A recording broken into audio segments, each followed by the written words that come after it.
ইখওয়াতুল কিরাম, আসসালামু আলাইকুম ওয়া রাহমাতুল্লাহি ওয়া বারাকাতুহু। আমাদের আজকের আলোচনার বিষয় হচ্ছে মুশকিলাতুন নিসা। সেই মুশকিলাতুন নিসার বিষয়ে গত দিনগুলোতে আমরা লাহাজাত সম্পর্কে বা দৃষ্টি কুদৃষ্টি, এটা যে মানুষের মধ্যে গুনাহ অনুপ্রবেশের একটা বিশেষ পথ বা মাধ্যম, সেটা নিয়ে আমরা আলোচনা করছিলাম। এবং আমরা শুরুতেই বলছিলাম যে গুনাহ অনুপ্রবেশের প্রধান দৌড় হচ্ছে চারটা। এর মধ্যে একটি হচ্ছে লাহাজাত বা দৃষ্টি। দ্বিতীয় বিষয়টা হচ্ছে খতরাত। খতরাত হলো যে মানুষের নফসের মধ্যে বা মনের মধ্যে যে বিষয়গুলো কটকট করে বা মনের মধ্যে যে বিষয়গুলো উদিত হয়,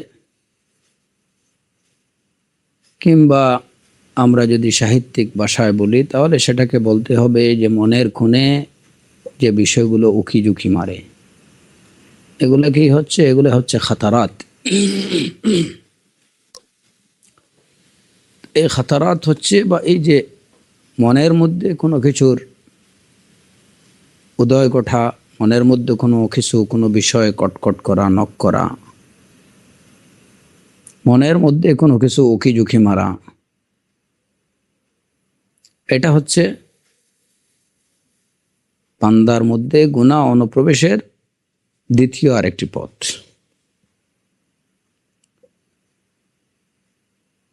আমরা আগেই আলোচনা করেছি যে প্রধান এই চারটার মধ্যেও প্রধান দরজা হচ্ছে দৃষ্টি।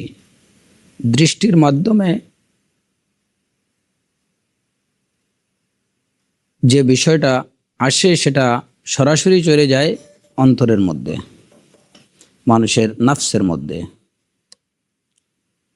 আর তখনই নফস এইটাকে নিয়ে বিভিন্ন জল্পনা, কল্পনা, স্বপ্ন এগুলা তৈরি করতে শুরু করে।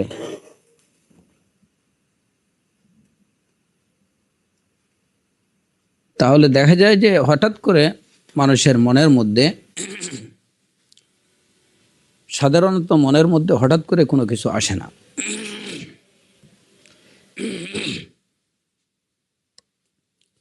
বেশিরভাগ ক্ষেত্রেই, অধিকাংশ ক্ষেত্রে মনের মধ্যে ভালো কিংবা মন্দ যে বিষয়গুলো উদিত হয়, মনের মধ্যে যে বিষয়গুলো নক করে, প্রথমত সেগুলো দৃষ্টির গোচরে আসে, মানে চোখে পড়ে। চোখের দেখার মাধ্যমেই সেটা মনের মধ্যে যায় বেশিরভাগ ক্ষেত্রে। হ্যাঁ, কিছু কিছু বিষয় আছে যেগুলো হয়তো মনের মধ্যে না দেখি মনের মধ্যে কি আসতে পারে, ওয়াসওয়াসা আসতে পারে, সেটা হচ্ছে খুব মাইনর কিছু বিষয়। অধিকাংশ ক্ষেত্রে আমরা যেটা বলছি যে বেশিরভাগ ক্ষেত্রে যা ঘটে সেটাই, যে প্রথমে দৃষ্টি দ্বারা এই বিষয়টা অন্তরের মধ্যে, দৃষ্টির থ্রুতে অন্তরের মধ্যে, নফসের মধ্যে পৌঁছে যায়। এই জন্য সালাফরা বলতেন যে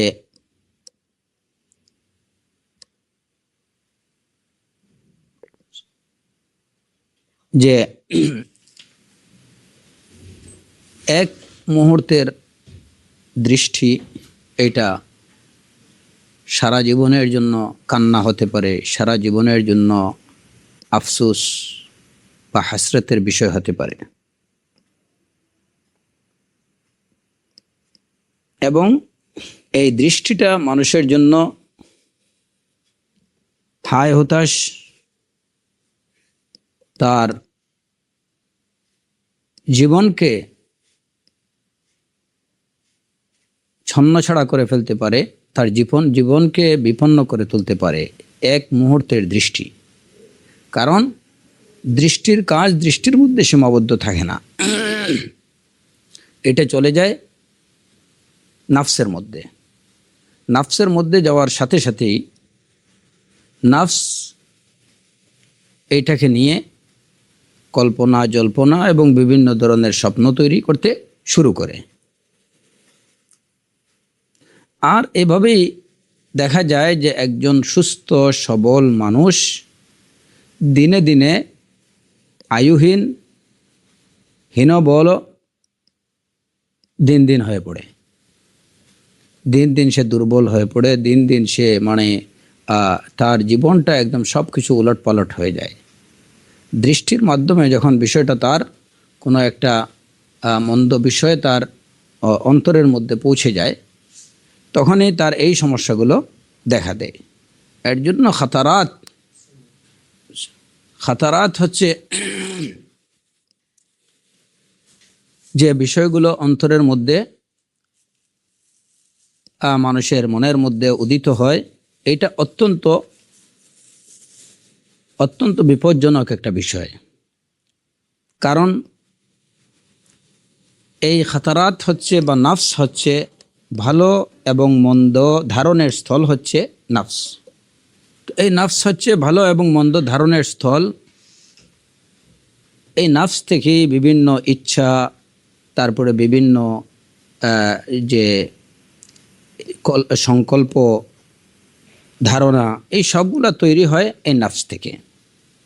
যে কারণে খাতারাত যেটা নাফসের এই কুমন্ত্রণাগুলো হচ্ছে অত্যন্ত মারাত্মক। দৃষ্টির কুফলি হচ্ছে অন্তরের কুমন্ত্রণার কারণ। কুদৃষ্টির দ্বারাই অন্তরের মধ্যে যত ধরনের কুমন্ত্রণা দেখা দেয়।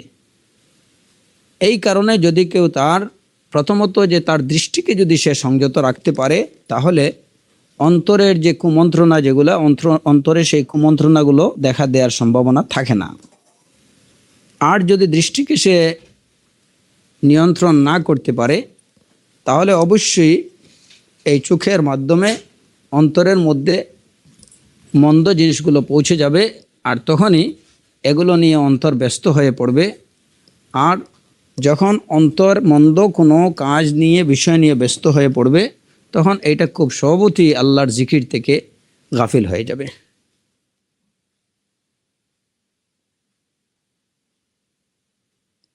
এই কারণে নাফসের যে ব্যাপারটা, এটা অত্যন্ত অত্যন্ত স্পর্শকাতর এবং অত্যন্ত মারাত্মক একটা বিষয়। এই নাফসটাকেই আপনি যদি এটাকে সঠিকভাবে নিয়ন্ত্রণ করা যায়, প্রথম কথা হলো যে নাফসকে বেশিরভাগ ক্ষেত্রে নাফসটা কন্ট্রোল থাকবে যদি দৃষ্টি কন্ট্রোল থাকে। এই কথাটা খেয়াল রাখেন।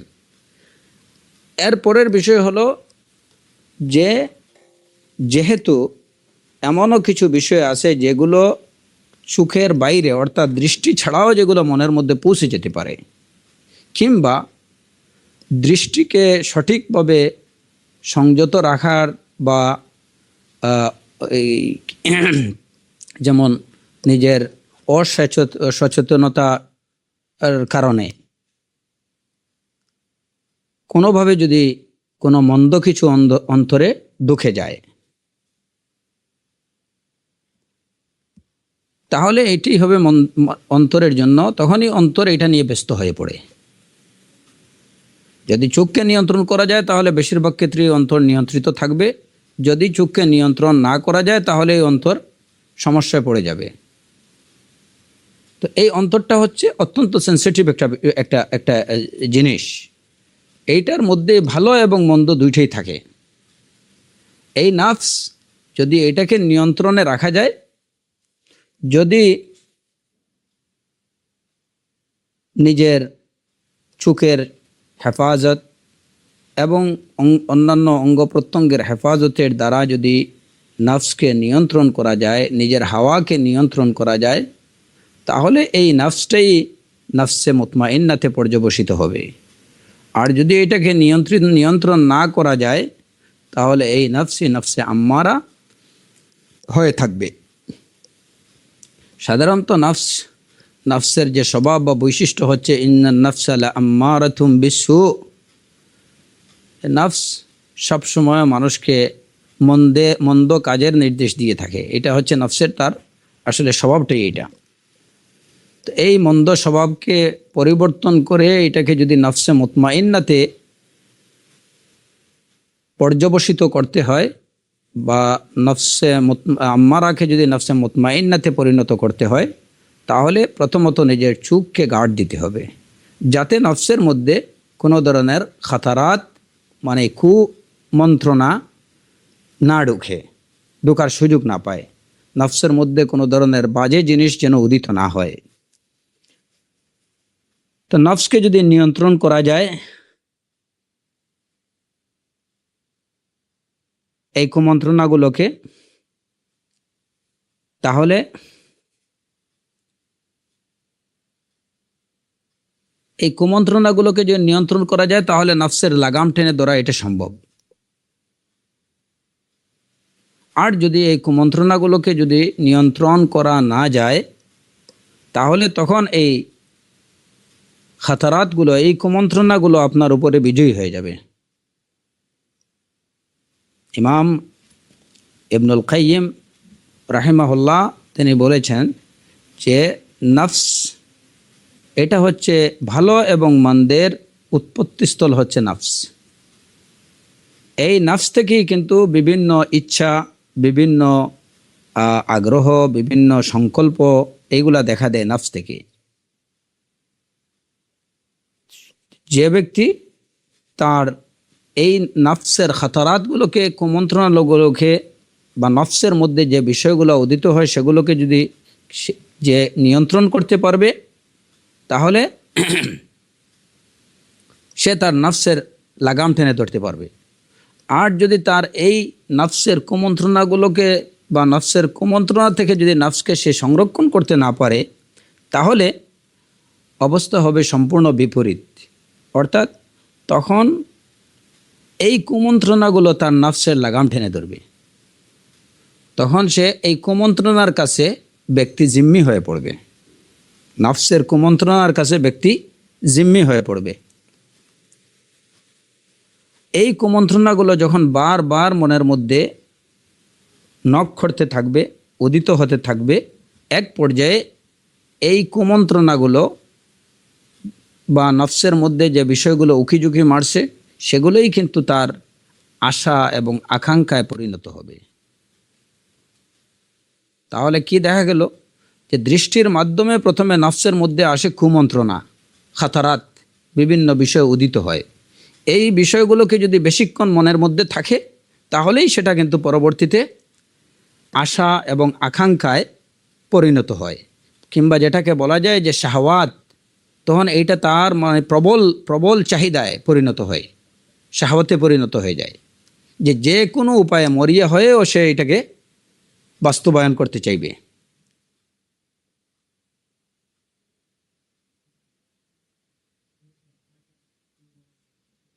তখন তার এই নফস যখন আকাঙ্ক্ষার পিছনে, তার নফসের এই কুমন্ত্রণাগুলো যখন আকাঙ্ক্ষায় পরিণত হবে, তখনই সে বাতিলের পিছনে ছুটতে থাকবে এবং এইটাকে মনে করবে যে এটাই হাকিকত। বাতিলটাকেই মনে করবে অনর্থক, অহেতুক একটা বস্তুকে সে মনে করবে যে এটাই হচ্ছে বাস্তব এবং এটা আসল জিনিস।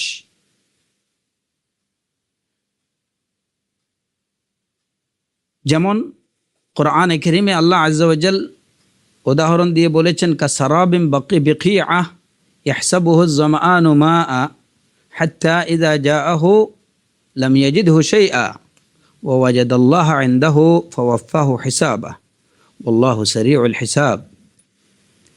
এটা মরীচিকার মতো, যেটাকে ইয়াহসাবুহু আয-যামআন মাআ, পিপাসার্থ এটাকে পানি মনে করবে, পানি মনে করে দৌড়ে মরীচিকার কাছে যাবে, কিন্তু গিয়ে ওইখানে সে হাত্তা ইযা জাআহু লাম ইয়াজিদহু শাইআ, মরীচিকার কাছে যাবে সে পানি মনে করে, কিন্তু ওইখানে গিয়ে সে পানি পাবে না, লাম ইয়াজিদহু শাইআ, কেন কিছুই সে পাবে না। তো খাতারাতগুলো যখন মনের মধ্যে দীর্ঘক্ষণ থাকবে, বা এই খাতারাত বা মনের মধ্যে মনের কুমন্ত্রণাগুলোকে যদি লালন করা হয় দীর্ঘক্ষণ, তাহলে সেই কুমন্ত্রণাগুলোই একসময় তার আশা এবং আকাঙ্ক্ষায় পর্যবসিত হবে, ওইগুলোই তার কাঙ্ক্ষিত বস্তু হয়ে যাবে। আর যখন এইগুলা তার শাহওয়াত বা তার আকাঙ্ক্ষায় পরিণত হয়ে যাবে, তখন সেটাকে সে বাস্তবায়ন করার জন্য মরিয়া হয়ে উঠবে। তখন হিতাহিত জ্ঞান সে হারিয়ে ফেলবে, ভালো মন্দ বিবেচনার শক্তি তার হারিয়ে যাবে। সে বাতিলকে, অনর্থক অহেতুক বস্তুকে সে মনে করবে যে এটাই তার সব কিছু, এটাই হাকিকা। যেভাবে মরীচিকাকে, একজন পিপাসার্থ মরীচিকাকে, দূরে থেকে মরীচিকাকে মনে করে যে এটা পানি, মনে করে সে ওই মরীচিকার পিছনে ছুটে, কিন্তু আসলে কিছুই পায় না। ঠিক এমনিভাবে নফসের শাহওয়াত, খাতারাতগুলো যখন শাহওয়াতে পরিণত হয়ে যাবে, এগুলা যখন আকাঙ্ক্ষায় পরিণত হয়ে যাবে, তখন কিন্তু সে তার বাতিলের পিছনে ছুটতেই থাকবে। তখন এই পাগলাগুড়ার লাগাম টেনে ধরা অনেকটা অসম্ভব হয়ে পড়ে। এর জন্য শুরুতেই নফসের লাগামকে টেনে ধরা দরকার। যখনই মনের মধ্যে কোনো খাতারাত আসবে, কোনো কুমন্ত্রণা দেখা দেবে, সাথে সাথে সেটাকে প্রোটেক্ট করা, সেটাকে নিয়ন্ত্রণ করা, মন থেকে সেটাকে ঝেড়ে ফেলা, এটা প্রয়োজন। যদি সেই মুহূর্তে সেটা না করা যায়, তাহলে কিন্তু পরবর্তীতে এটা অনেক বড় আকার ধারণ করবে। যেমন ছোট্ট একটা ফুড়া, সেই ফুড়াকে যদি সঠিক সময়ে যদি এটার ট্রিটমেন্ট না করা হয়, তাহলে দেখা যাবে যে এই ফোড়াটা পরবর্তীতে একটা বড় টিউমার হয়ে গেছে। এরপরে দেখা যাবে যে এই টিউমারের মধ্যে হয়তো এখানে ক্যান্সারের কোষ পাওয়া গেছে, দেখা দেবে। তারপরে তার জীবনই বিপন্ন। ঠিক এমনিভাবে নফসের খাতারাতগুলো, নফসের কুমন্ত্রণাগুলো যদিও অত্যন্ত হালকা বিষয় বলে মনে হতে পারে, কিন্তু এইগুলা মোটেই হালকা না। মনের মধ্যে একটা কুমন্ত্রণা আসলো, সাধারণত অনেকেই মুসলমানরা অনেক সময় মনে করে যে এটা নফসের মধ্যে, মনের মধ্যে একটা বিষয় আসছে, এতে কি হলো। কিংবা অনেকে বলে থাকে যে এটা তো আমার মনের মধ্যে আসছে, একটা মন্দ জিনিসই ভালো, কিন্তু আমি তো এটা এক্সিকিউট করতেছি না, সুতরাং এটা তো আমার পাপ হবে না। শয়তান এই বলে ওয়াসওয়াসা দেয়, মনের মধ্যে আসছে, এটা মনের মধ্যে আসছে, এটা তো আমি এক্সিকিউট করতেছি না, বাস্তবায়ন করতেছি না, সুতরাং এটা আমার গুনাহ হবে না। এই মনে করে এটার প্রতি নফসের খাতারাতের বিষয়ে অনেকেই উদাসীন থাকে। কিন্তু এটা হচ্ছে একটা চরম ভুল। কারণ এর পরবর্তীতেই যে বিষয়টা হচ্ছে, সেটা হচ্ছে এই খাতারাত আর খাতারাত থাকছে না, এই কুমন্ত্রণা বা এই ওয়াসওয়াসাটা আর ওয়াসওয়াসা থাকছে না। কিছু পরেই সেটা হয়ে যাচ্ছে কি আমানি এবং শাহওয়াত। আমানি এবং শাহওয়াত, সেটা হয়ে যাবে তার আকাঙ্ক্ষা, সেটা হয়ে যাবে তার একদম তার মানে প্রবল চাহিদার বিষয় হয়ে যাবে, যে কোনোভাবে সে ওই বস্তু পর্যন্ত পৌঁছাতে চায়, যে কোনোভাবে সে ওই বিষয়টি পেতে চায়। এখন এতে যদি যত ধরনের হালাল হোক হারাম হোক, যে পন্থায় অবলম্বন করতে হবে, সে পন্থা অবলম্বনের জন্য সে তৈরি হয়ে যায়, নফস তাকে ওইভাবেই তৈরি করে নেয়। এই কারণে নফসের এই বিষয়গুলোকে, ওয়াসওয়াসার বিষয়, কুমন্ত্রণার বিষয়গুলোকে ছোট করে দেখার কোনো উপায় নেই। যদি কেউ এটাকে ছোট মনে করে, তাহলে সে মারাত্মক ভুল করবে এবং পরবর্তী চরম পরিণতির জন্য তাকে প্রস্তুত থাকতে হবে।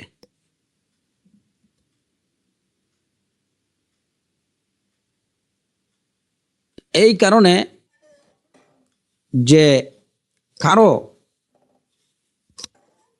এই বিষয়টাকে ছোট করে দেখা উচিত না। যে হয়তো একটা দৃষ্টি মানুষের মধ্যে, হয়তো চলাফেরার পথে বা যে কোনোভাবে হয়তো একটা কুদৃষ্টি, কোনো কিছুর উপরে একটা কুদৃষ্টি পড়ে গেল, পড়ে যাওয়ার সাথে সাথে এই চ্যাপ্টার ওইখানেই ক্লোজ করার জন্য চেষ্টা করতে হবে। সাথে সাথে তাওবা, ইস্তিগফার এবং আল্লাহ সুবহানাহু ওয়া তাআলার কাছে সাহায্য চাইতে হবে এর মন্দ পরিণতি থেকে। এবং ওইটাকে মন থেকে ঝেড়ে ফেলে ওই মুহূর্তেই ওই বিষয়টাকে মন থেকে ঝেড়ে ফেলতে হবে।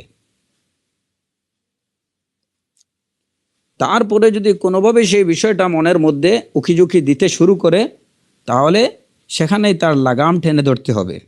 যেমন এই যে আজকে এই ফিতনার মধ্যে বর্তমান সময়ের ছেলেমেয়েরা এই ফিতনার মধ্যে, আর এটা বর্তমান সময়ের না, এটা আমি বলবো যে আসলে মানব সৃষ্টির পর থেকেই এই সমস্যা এটা এটা চলেই আসছে। যদিও বর্তমানে এই সমস্যাটা প্রকট আকার এবং তার একদম পরিণত আকার ধারণ করছে। যে আজকে হয়তো একটা ছেলে একটা মেয়ের দিকে সে হয়তো তাকালো, কিংবা একটা মেয়ে একটা ছেলের দিকে তাকালো, হারামভাবে তাকালো। যদি সেটা শরীয়ত পারমিজেবল হয়ে থাকে তাহলে তো সেটা নিয়ে আমাদের আলোচনার বিষয়বস্তু না। আমাদের আলোচনার বিষয়বস্তু হচ্ছে কুদৃষ্টি।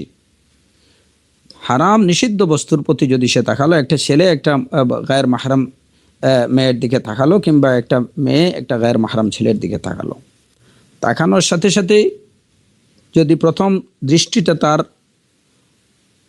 নিজের অজান্তে অনিচ্ছায় পড়ে যায়, তাহলে তো সেটা কথা নেই। এটার জন্য তাকে জবাবদিহি করতে হবে না আল্লাহ সুবহানাহু ওয়া তাআলার কাছে। যদি সেটা ইচ্ছা করে কি করে, তাহলে অবশ্যই সে তোর জন্য ইস্তেগফার করা, তওবা করা, এবং সাথে সাথে ওইখান থেকে ওই বিষয়টাকে একদম ঝেড়ে ফেলা, ওই বিষয় থেকে ফিরে আসা তার জন্য ওয়াজিব। এখন দেখা যায় যে অনেক সময় দেখার মাধ্যমেই একটা ছেলে বা একটা মেয়ের মধ্যে এটা হতে পারে দুই তরফা, কিংবা এটা হতে পারে একতরফা। মেয়ে ছেলের দিকে তাকাইছে এবং ছেলে মেয়ের দিকে তাকাইছে, উভয়ের যে মানে দৃষ্টি বিনিময়, এই কুদৃষ্টি, এটাকে দৃষ্টি বিনিময় বলবো না, এটাকে কুদৃষ্টি বিনিময় বলা যাবে। তো এটা দুই পক্ষের হতে পারে, অথবা অনেক সময় হয় যে এই যে এই দৃষ্টিটা একতরফাও হতে পারে।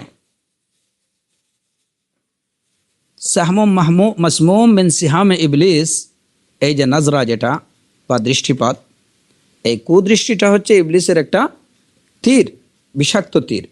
তো এই তীরটা দুই পক্ষের, এক পক্ষ আরে মানে উভয় পক্ষই একে অন্যের দিকে ছুটতে পারে, অথবা অনেক সময় হয় দেখা যায় যে এক পক্ষ থেকেই তীরটা ছোড়া হয়েছে কিন্তু অপর পক্ষে ওইটা পৌঁছায়নি।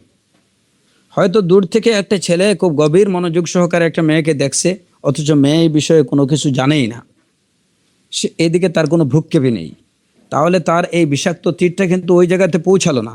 কিন্তু আলা কুল্লি হাল, দুই পক্ষ থেকেই তীর বিনিময় হোক অথবা এক পক্ষ থেকেই হোক, যখন এই বিষয়টা তাদের অন্তর পর্যন্ত পৌঁছে যাবে, যদি তারা তাদের দৃষ্টিকে এই পর্যন্ত সংযত না করে, তাহলে বিষয়টা তাদের অন্তরে পৌঁছে যাবে এবং এইখানেই খাতারাত তৈরি হয়ে গেল। এরপরে মনের মধ্যে একে অন্যকে নিয়ে, কিংবা যে তাকালো সে যার দিকে তাকালো তাকে নিয়ে জল্পনা কল্পনা করতে শুরু করে, এবং দেখা যায় যে তার মূল্যবান সময়ের হাজার হাজার শত শত ঘন্টা সে কী করতেছে, শত শত ঘন্টা এর পিছনে নষ্ট করতেছে।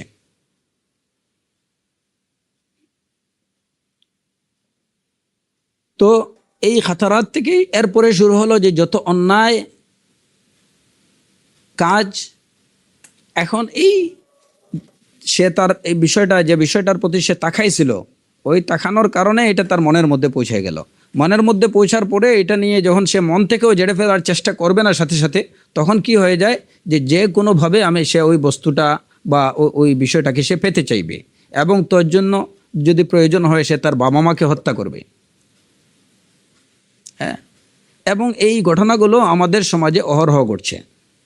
এর জন্য সে তার মাকে বাবাকে, মা বাবার উপরে অত্যাচার করবে তাদের থেকে টাকা পয়সা নেওয়ার জন্য, কিংবা যে কোনোভাবে তার ওই কাঙ্ক্ষিত বস্তুটা তার কাছে এনে দেওয়ার জন্য, সে বা ওইটার কাছে পৌঁছার জন্য সে এমন কোনো কাজ নেই যে কাজ সে করবে না।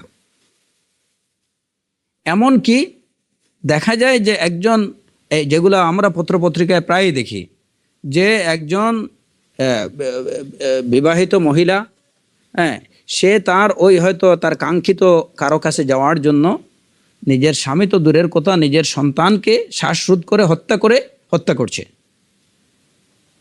মানে হিতাহিত জ্ঞান কতটুকু মানে হারানোর পরে মানুষ এই কাজটা করতে পারে। নিজের সন্তানকে নিজ হাতে সে হত্যা করছে, নিজের মা বাবাকে হত্যা করছে, তারপরেও তার ওই কাঙ্ক্ষিত বস্তুটা তাকে চাই। তাহলে কি দেখা গেল যে এই বিষয়টা আর ছোট না, মাত্র এক মুহূর্তের দৃষ্টিপাত, এক মুহূর্তের চাহনি, সেই চাহনি তার মধ্যে ওয়াসওয়াসার তৈরি করলো।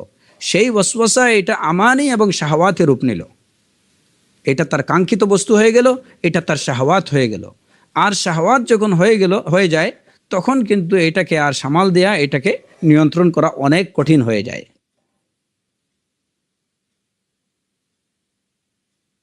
এর জন্য এই ছোট বিষয়কে, যে অনেকে এই বিষয়ে উদাসীন থাকে না, ও হঠাৎ করে একটু চুপ পড়ে গেছে, এই তো, হ্যাঁ, তারপরে এটা নিয়ে একটু বিশ্লেষণ, যে না মনের মধ্যে চুপ তো পড়ছে, যাই হোক, এটা তো আল্লাহ কি করবেন, ক্ষমা করবেন। এরপরে মনের মধ্যে এই বিষয়টা যখন আসলো, তো বলতেছে না না, এটা তো আমার মনের মধ্যে জাস্ট একটা কি, আমি তো আর রক্তে মাংসে মানুষ, এটা একটু আসতেই পারে, আর এটা তো আমি কিছু করতে যাচ্ছি না যে এর জন্য আল্লাহ আমার গুনাহ লিখবেন। এটা হচ্ছে আরেকটা শয়তানি কি ওয়াসওয়াসা, যে মন্দ জিনিসটাকে শয়তান তার সামনে খুব সুন্দরভাবে উপস্থাপন করছে। অথচ দেখা যায় যে এই যে ছোট্ট ছোট্ট গুনাহগুলো, লা সগীরাতা মা ইসরারিন ওয়ালা কবীরাতা মা আল ইস্তিগফার, যদি ছোট্ট একটা বিষয়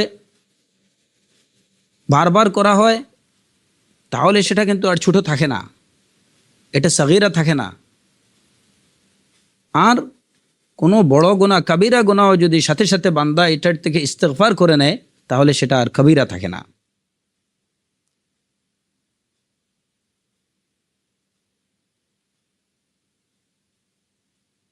ইবনে মাসউদ রাদিয়াল্লাহু আনহুর একটি কথা আছে, যে মুমিন, যে প্রকৃত অর্থে যে মুমিন, ইন্নাল মুমিন ইয়ারা যুনুবাহু কাআন্নাহু ফি আসলি জাবাল ইয়াখাফু আন ইয়াকা আলাইহি ওয়া ইন্নাল ফাজির ইয়ারা যুনুবাহু কাযুবাবিন ওয়াকা আলা আনফিহি ফাকালা বিহি হাকাযা। যে মুমিন যারা, সে তার গুনাহকে দেখবে এমনভাবে যে সে যেন একটা পাহাড়ের নিচে বসে আছে, আর ওই পাহাড়টা তার উপরে পড়ে গেল। একজন মুমিন যখন একটা গুনাহ করবে, সেটা ছোট্ট একটা গুনাহ করলে পরেও সে ভাববে যে সে পাহাড়ের পাদদেশে বসে আছে এবং পাহাড়টা তার উপরে এই মুহূর্তে পড়ে গেল, ধসে পড়ল, এইরকম মনে করে। আর একজন ফাজির মনে করে কি, সে তার গুনাহগুলোকে দেখে যে নাকের উপরে একটা মাছি বসছে, আর কিছু না, হ্যাঁ, এটাকে হাত দিয়ে তাড়িয়ে দিল, বাস শেষ হয়ে গেল। তো যখন এরূপ বিষয় মনের মধ্যে আসবে যে না, আমার এটা তো এমন কিছু না, চলার পথে বা বাসে বসে কিংবা গাড়িতে কিংবা পার্কে হয়তো আমি চোখটা একটা কিয়ের মধ্যে পড়ছে, যাক, আর ওই বিষয়টা হয়তো মনের মধ্যে আসছে, এটা এমন কিছু না। এটা এমন কিছু না মনে করলেই বুঝতে হবে যে কি, এখানে নফস তাকে, তার শয়তান তাকে আরেকটা ওয়াসওয়াসা দিচ্ছে। সে যদি প্রকৃত অর্থে মুমিন হয়, যারা মুমিনুন সাদিকুন, তারা যখন ছোট্ট একটা গুনাহ করেন, তখন মনে করেন যে এই মুহূর্তে মনে হয় পাহাড় তাদের মাথার উপরে পড়লো। ইয়ারা যুনুবাহু কাআন্নাহু ফি আসলি জাবালিন ইয়াখাফু আন ইয়াকা আলাইহি। আর ফাজির, যে সে মনে করবে যে এগুলা কিছু না, একটা ওই যেমন একটা মাছি তার নাকের উপরে, নাকের ডগায় বসছে, এটাকে সে হাত দিয়ে তাড়িয়ে দিল। তো যখন এই রকম ওয়াসওয়াসা আসবে, তখন বুঝতে হবে যে তার মধ্যে, এই লোকের মধ্যে ফাজিরের আলামত, ফুজুরের আলামত তার মধ্যে চলে আসছে, নাফরমানের আলামত তার মধ্যে চলে আসছে। এটা তার অনুধাবন করা উচিত। যখন সে তার ছোট্ট একটা গুনাহকেও ছোট্ট মনে করবে, তখনই বুঝতে হবে যে ফাজিরের আলামত তার মধ্যে, বৈশিষ্ট্য তার মধ্যে চলে আসছে। এই জন্য সাহিহ বুখারীতে আনাস রাদিয়াল্লাহু আনহু থেকে বর্ণিত একটা হাদিস, যে তিনি বলেছেন, ইন্নাকুম লাতা'মালুনা আ'মালান হিয়া আদক ফি আ'য়ুনিকুম মিনাশ শা'r ইন কুন্না লানা'উদ্দুহা আলা আহদি রাসূলিল্লাহি সাল্লাল্লাহু আলাইহি ওয়াসাল্লাম মিনাল মুবিকাত। ইন্নাকুম লাতা'মালুনা আ'মালান হিয়া আদক ফি আ'য়ুনিকুম মিনাশ শা'r ইন কুন্না লানা'উদ্দুহা আলা আহদি রাসূলিল্লাহি সাল্লাল্লাহু আলাইহি ওয়াসাল্লাম মিনাল মুবিকাত।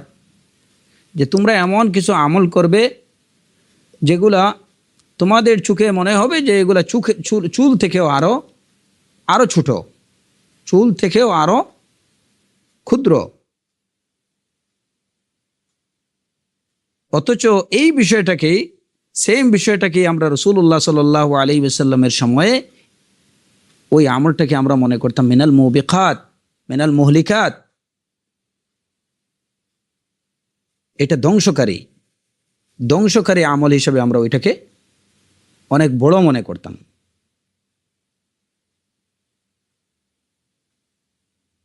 তো যে আমলটাকে সাহাবায়ে কিরাম রিদওয়ানুল্লাহি আলাইহিম আজমাইন ছোট্ট একটা গুনাহকেও তারা অনেক বড় পাহাড় সম মনে করতেন।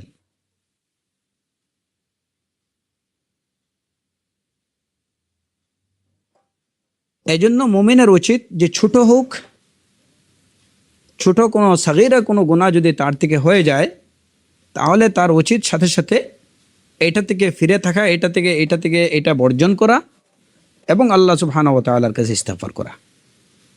আর যদি সে এটাকে ছোট মনে করে, তাহলে সেই ছোট মনে করাটাই হলো কি যে এটা কবিরা গুনাহের আলামত, সেটাই কবিরা।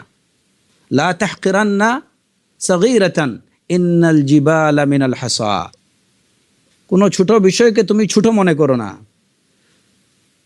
ছোট ছোট পাথর কোণা থেকেই পাহাড়ের সৃষ্টি হয়, ছোট ছোট বিন্দু থেকেই তো মহাসিন্ধু। তো এই যে মাত্র এক পলকের চাওয়া, তারপরে অন্তরের মধ্যে সামান্য একটু জল্পনা কল্পনা, তারপরেই তো হয়ে গেল কি এটা শাহওয়াত এবং আমানি। আর শাহওয়াত এবং আমানি যখন হয়ে যাবে, তখন এটা টিউমারের, এই ক্যান্সারের কোষ নিয়ে একটা টিউমারের মতো হয়ে যাবে। তখন ধ্বংস অনিবার্য, ইল্লা মান রাহিমাল্লাহ। যদি আল্লাহ সুবহানাহু ওয়া তাআলা কাউকে রহম করেন সেটা ভিন্ন কথা।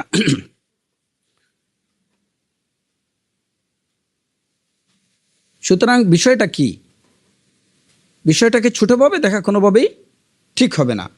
বিলাল ইবনে সাআদ রাদিয়াল্লাহু আনহু আরো চমৎকার একটা কথা বলেছেন যে লা তানজুর ইলা সগরিল খাতিআ ওয়ালাকিন উনজুর ইলা আযামাতি মান আসাইত। তোমার গুনাহটা যে ছোট, পাপটা যে ছোট, সেটার দিকে তুমি তাকায় না। তুমি কার নাফরমানি করছো তার মহত্ব এবং তার মহানত্বর দিকে তাকাও, তার বড়ত্বের দিকে তাকাও। তোমার পাপটা কত ছোট এই দিকে তুমি লক্ষ্য করো না। পাপ তো পাপই, তুমি কার নাফরমানি করছো সেদিকে তুমি তাকাও। তো বান্দা যদি এই বিষয়টা অনুধাবন করে যে আমি এই ছোট্ট নাফরমানিটা ছোট্টই হোক, কিন্তু কার নাফরমানি করছি? মহান রব্বুল আলমিনের, মালিকুল মুলুকের, আল্লাহ আজ্জা ওয়া জাল্লার নাফরমানি। সুতরাং ওই দিকটা যদি, এই অনুধাবন বা এই উপলব্ধি যদি বান্দার মধ্যে আসে, তাহলে তার দ্বারা কোনো সাগীরা করাও এটা তার পক্ষে কি হবে না, সাগীরা থেকেও সে সহজে বেঁচে থাকতে পারবে।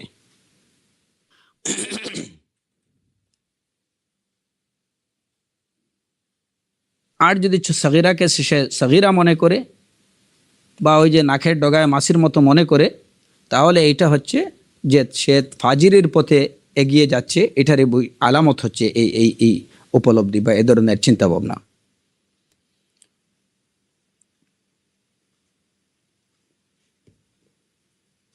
যখন নফসের মধ্যে শাহওয়াত এবং আমানি চলে আসে, তখন নফস যত বাতিল অনর্থক জিনিসের পিছনে, যত হারাম বিষয় আছে সেগুলোর পিছনে ছুটতে থাকে।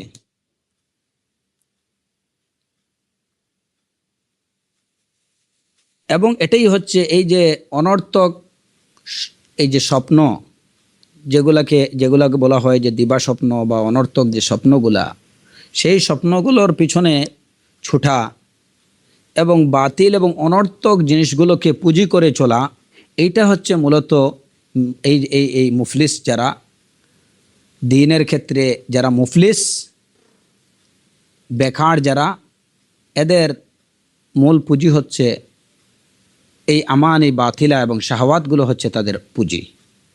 একটার পরে একটা বিভিন্ন ধরনের শাহওয়াত, বিভিন্ন ধরনের আকাঙ্ক্ষা, বিভিন্ন ধরনের চাহিদা মনের মধ্যে নিয়ে আসা, আর সেগুলো বাস্তবায়নের জন্য যত ধরনের মানে বা নিষিদ্ধ বিষয় আছে, হারাম বিষয় আছে, সেগুলোর দিকে ঝুঁকে পড়া, এটাই হচ্ছে মূলত নাফরমানদের কাজ।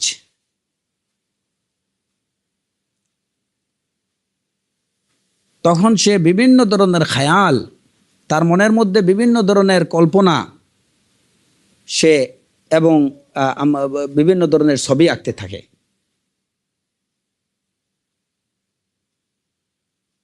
আর সেই ছবিকে বাস্তবায়ন করার জন্যই সে হারামের দিকে ঝুঁকে পড়ে। এবং এইটি হচ্ছে মানুষের যুগে যুগে, সেটা আরব হোক আজম হোক, যুগে যুগে সব জায়গাতেই যে মানুষের যে মানে তার নফসে আম্মারার, যারা নফসে আম্মারার কাছে নতি স্বীকার করে ফেলে তাদের পরিণতি ওই দিকেই যায়। আর যারা নফসে আম্মারাকে, নিজের নফসে আম্মারাকে কন্ট্রোল করে সেটাকে নফসে মুতমাইন্নাতে পর্যবেসিত করতে পারেন, তাদের পরিণতি কি, তাদের প্রতিফল কি, যেটা কোরআনে কারীমে আল্লাহ আজ্জা ওয়া জাল সুস্পষ্টভাবে বলে দিয়েছেন, ইয়া আইয়াতুহান নাফসুল মুতমাইন্নাহ ইরজিই ইলা রাব্বিকি রাদিয়াতাম মারদিয়াহ। ইয়া আইয়াতুহান নাফসুল মুতমাইন্নাহ, কোন নফসকে এই কথা বলা হবে? নফসে মুতমাইন্নাকে, হে নফসে মুতমাইন্না, ইরজিই ইলা রাব্বিকি রাদিয়াতাম মারদিয়া, তুমি ফিরে যাও তোমার রবের কাছে সন্তুষ্ট হয়ে, এবং রাদিয়া মারদিয়া, তুমি নিজে সন্তুষ্ট এবং তোমার উপরে সন্তুষ্ট। ফাদখুলি ফি ইবাদি, ফাদখুলি ফি ইবাদি, তুমি অনুপ্রবেশ করো আমার বান্দাদের মধ্যে। ফি ইবাদি, এই ইবাদ কারা? আল্লাহ সুবহানাহু ওয়া তাআলার প্রিয়তম বান্দা যারা, তাদের দলে দলে অনুপ্রবেশ করো। ফাদখুলি ফি ইবাদি ওয়াদখুলি জান্নাতি, এবং তুমি প্রবেশ করে নাও আমার জান্নাতে। তো এটা কখন, কোন নফসের অধিকারী হলে পরে আমরা এই ডিক্লারেশন আল্লাহ সুবহানাহু ওয়া তাআলার পক্ষ থেকে পাবো? যখন আমি আমার নফসকে, আমার নফসে আম্মারাকে কন্ট্রোল করে আমি সেটাকে নফসে মুতমাইন্নাতে পরিণত করতে পারবো, তখনই আমার জন্য রয়েছে এই ওয়াদা। আমার আমার আমার প্রতিফল কি, আমার যাওয়ার জায়গা কোথায়, আমি কোন দলের অন্তর্ভুক্ত হব? ফাদখুলি ফি ইবাদি ওয়াদখুলি জান্নাতি।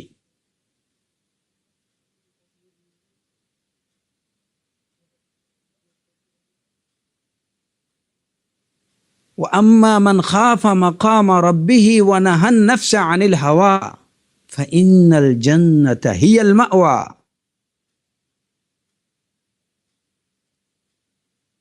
যে তার রবের অবস্থানকে, মাকামকে ভয় করবে,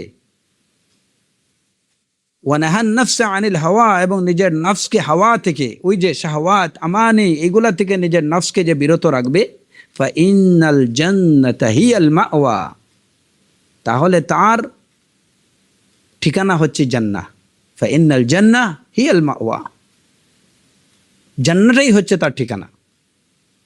যে তার নফসকে হাওয়া থেকে বিরত রাখতে পারবে, যে তার রবের মাকামকে ভয় করবে, তার রবকে যে ভয় করবে,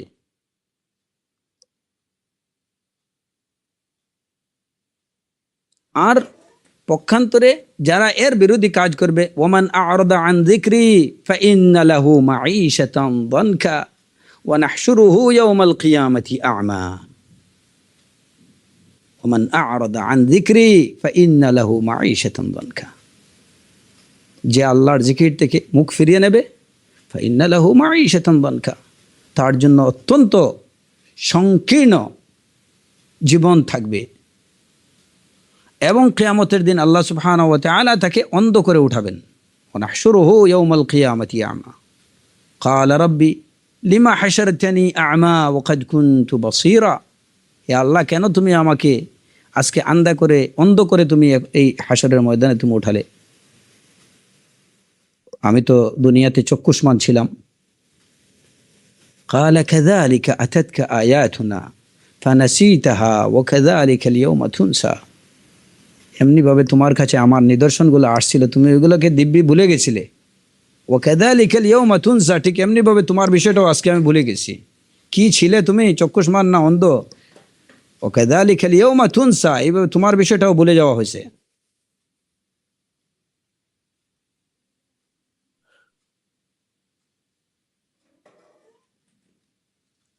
সুতরাং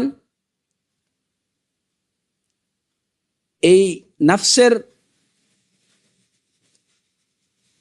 খাতারাতগুলোকে যদি কন্ট্রোল না করা হয়, তাহলে তার পরিণতি হবে কি? জাহান্নাম। তার পরিণতি হবে কি? মাঈশাতান দনকা। সেই মাঈশা, সেই জীবন, তার দুনিয়ার জীবন হবে যেভাবে সংকীর্ণ, আখিরাতের জীবন হবে তেমনি ততোধিক সংকীর্ণ। দুনিয়ার জীবন কিভাবে সংকীর্ণ হয়? যেটুকু আমরা একটু আগেই বললাম, যে যখন তার মধ্যে এই কুদৃষ্টি থেকে একটা কুমনোভাব তার চলে আসলো, সেই কুমনোভাবকে বাস্তবায়ন করার জন্য সে যখন জল্পনা কল্পনা ছবি আঁকতে শুরু করলো, স্বপ্ন বুনতে শুরু করলো, তখন দেখা যাবে যে সে তার না কাজের প্রতি, না কোনো কিছুর প্রতি, না তার তার তার যে জাগতিক কাজকর্ম যেগুলা, এগুলার প্রতি সে কনসেন্ট্রেট করতে পারছে না। আর আখেরাতের কথা তো বাদই। তো এতে করে তার দেখা যায় যে তার জাগতিক দুনিয়ার জীবনটাও তার কি হয়ে ওঠে? অত্যন্ত ভয়ানক, বেদনাদায়ক। আর পরকালের জীবন তো যেটা খাসিরাত দুনিয়া ওয়াল আখিরা যালিকা হুয়াল খুসরানুল মুবিন।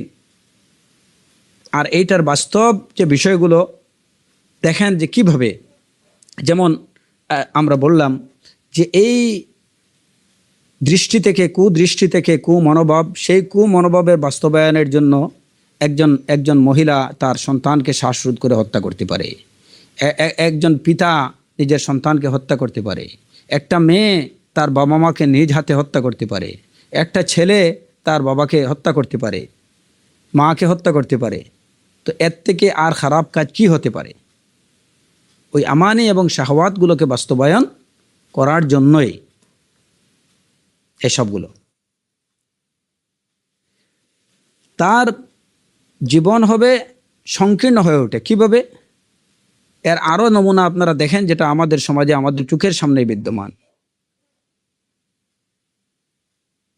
এই কুদৃষ্টির প্রভাবে যখন একজনের কারো মনের মধ্যে বা একে অপরের প্রতি মানে কোনো ধরনের ভালোবাসা তৈরি হয়ে গেল, অফিসের কাজে তখন মন নেই, ঘরের কাজে মন নেই, তখন একটা লোক সে তার নিজের স্ত্রীর প্রতি উদাসীন হয়ে পড়ে।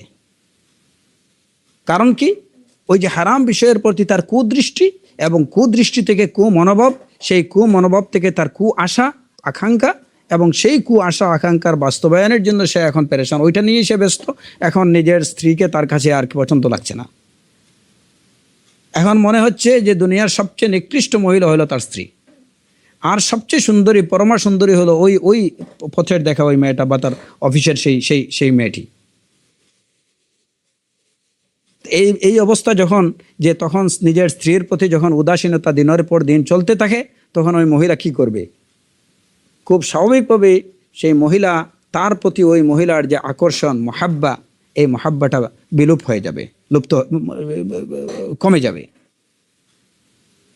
এবং পরিণতি হয়তো ডিভোর্স কিংবা অন্য কিছু। ঠিক এমনিভাবে একজন নারী যেমন তার কর্মক্ষেত্রেই হোক কিংবা যে কোনো জায়গায় হোক, যদি একজন গায়ের মাহরাম পুরুষের সাথে দেখা, চোখ বিনিময়, তারপরে মত বিনিময়, তারপরে অন্তরের বিনিময়, এই সব কিছু মিলিয়ে দেখা যাবে যে হয়তো তার এখন স্বামীর টাকা দিয়ে উনি ওই আরেকজনের সাথে ফুটুস ফাটুস করছেন। একদিন, 2 দিন, চুরের 2 দিন হলে মানে মালিকের তো একদিন, কয়দিন এইভাবে চলবে? কিছুদিন না হয় চুরি চামারি করে এইভাবে চললেন, নিজের স্বামীর টাকা দিয়ে আরেক অন্য ভদ্রলোকের সাথে, অন্য লোকের সাথে এনজয় করছেন। তো যখন ধরা পড়ে গেল, তখন অবস্থাটা কি? খাসিরাত দুনিয়া ওয়াল আখিরা যালিকা হুয়াল খুসরানুল মুবিন। তাহলে তার একটা স্টেবল একটা লাইফ এখানে চুরমার হয়ে গেল, একটা সুন্দর সংসার তছনছ হয়ে গেল। ফাইন্না লাহু মাঈশাতান দানকা, সব দিক থেকে তার ইকোনমিক্যালি তার দোষ নামবে। বউ যখন এইভাবে চুরি করতে থাকবে, তো বেচারা প্যাকেটে টাকা, কুটের প্যাকেটে টাকা রাখবে, ওইটা দেখা যাবে নাই। এখন কি হলো, মাসের শেষে হয়তো তার ব্যাংক থেকে লোন নিতে হবে, অথবা কারো থেকে ধার নিতে হবে। হ্যাঁ, আবার দেখা গেল যে বেচারা হয়তো মাসে 50,000 টাকা কামাই করতেছে, কিন্তু ওইদিকে ওই মহিলার সাথে ভাব ঠিক রাখার জন্য ওনার পিছনে আবার খরচ করতে হয়েছে অনেক টাকা। এখন বেচারা এইদিকে পরিবারে খরচ করবে কি? তখন দেখা গেল যে ছেলে মেয়ের লেখাপড়ার ঠিক খরচ ঠিক মতো কি করতে পারতেছে না, কিংবা স্ত্রীর অধিকার সঠিকভাবে আদায় করতে পারতেছে না। ফাইন্না লাহু মাঈশাতান দানকা, এখানে এই ফ্যামিলি বিচ্ছিন্নতা দেখা দেবে, একটা মানে একটা মারাত্মক বিপর্যয় বিশৃঙ্খলা দেখা দেবে।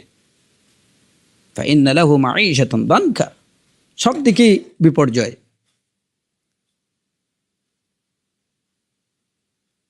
আর যদি এরা কি হয়, অবিবাহিত যদি হয়, ছেলে হোক বা মেয়ে হোক, সেখানেও বিপর্যয়। তার নিজের বিপর্যয় তো আছেই, এর সাথে তার মানে তার তার বাবা মা, তার পরিবারের বিপর্যয়, তার নিজের বিপর্যয়, তার লেখাপড়া সবগুলা লাঠে উঠবে।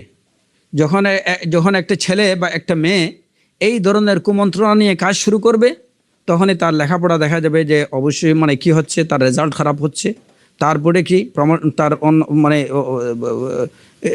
প্রমোশন হচ্ছে না। হ্যাঁ, একটা ক্লাসে হয়তো তাকে 2 বছর থাকতে হচ্ছে, 3 বছর যা এর বাদে না, তাহলে আর লেখাপড়া বাদ। বাবা বলতেছে যে এইভাবে এই অথর্ব ছেলের পিছনে আর টাকা ব্যয় করে আমার লাভ নেই, যা বাবা আর লেখাপড়ার দরকার নেই, আর লেখাপড়ার দরকার নেই। এখন কি হয়ে গেল, পুরাপুরি ফ্রি চাকরি পেয়ে গেল, বেকারত্বের চাকরি পেয়ে গেল। বাস, শয়তান তো তার সাথেই আছে। শয়তান বললো যে ঠিক আছে, আগে সময় তোমাকে একটু কম দিতে পারছি, এখন তোমাকে সময় একটু বেশি দেবো। কিংবা সে বলবে শয়তানকে, যা শয়তান, আগে তোমাকে সময় একটু কম দিতে পারছি, কারণ মাঝে মধ্যে না হয় স্কুলের বারান্দায় যেতে হতো, এখন তো সেটা যেতে হচ্ছে না, এখন পুরাপুরি টাইম তোমার জন্য আমার ডেডিকেটেড। বাস, আরও যত অনর্থক কাজ এবং যত বাতিল হারাম কাজ, সেগুলোর মধ্যে সে ডুবে গেল। আগে হয়তো ছিল শুধু একটা মেয়ে নিয়েই তার হয়তো কোনো চিন্তা ভাবনা, এখন সেটার সাথে শুরু হলো যে মদ, গাঁজা, হিরোইন এইগুলা সেবন, তারপরে হলো যে আরও মানে এই বাজে সাথীদের সঙ্গ। ফাইন্না লাহু মাঈশাতান দানকা, সব মিলিয়ে তার জীবনটা হয়ে গেল বিপন্ন, তার ভবিষ্যৎ তো গেলই, এবং যে জীবনে আছে, যতটুকু সময় আছে, ওই সময়টাও তার, এটা কোনো মানুষের জীবন রইল না, এটা চতুষ্পদ জানোয়ারের জীবন হয়ে গেল। এই খাতারাত থেকে আমাদের কথা হচ্ছে যে লাহাজাত থেকে খাতারাতে যখন পৌঁছা হয়, এই খাতারাতটাই কিন্তু আমানি এবং শাহওয়াতের পর্যায়ে পৌঁছে যায়। ওইখান থেকেই জল্পনা, কল্পনা, স্বপ্ন এবং মানে ছবি ছবি আঁকা শুরু হয়, পরবর্তী ছবি আঁকা। আর এতে গিয়েই জীবন বিপন্ন হয়ে পড়ে। আখেরাত তো বরবাদ হবেই, ক্ষতিগ্রস্ত তো হচ্ছেই, এর সাথে সাথে তার দুনিয়ার জীবনটাও চরমভাবে ক্ষতিগ্রস্ত। এবং এটা সব যুগেই দেখা যায় যে যারাই এই পথে গেছে, তারাই কিন্তু পরবর্তীতে তাদের জীবনটাই বিপন্ন হয়ে গেছে। যেমন আমরা আমাদের আমাদের আপনারা যেটুকু জানেন যে যেমন নজরুল ইসলামে মনে করেন, কবি নজরুল ইসলাম, এই ভদ্রলোক, হ্যাঁ, যথেষ্ট ইসলামী পরিভাষার সাথে বাঙালি সমাজকে উনি পরিচিত করছেন। হিন্দুয়ানি শব্দ, উনি অনেকগুলো শব্দ তার কবিতা, তার সাহিত্যে তিনি বর্জন করছেন। মুসলমানদেরকে ইসলামী পরিভাষার সাথে যথেষ্ট পরিচিত করার পিছনে কবি নজরুল ইসলামের অবদান অনস্বীকার্য। তার মতো একজন লোকের জীবনও কি হয়ে গেল, বিপন্ন।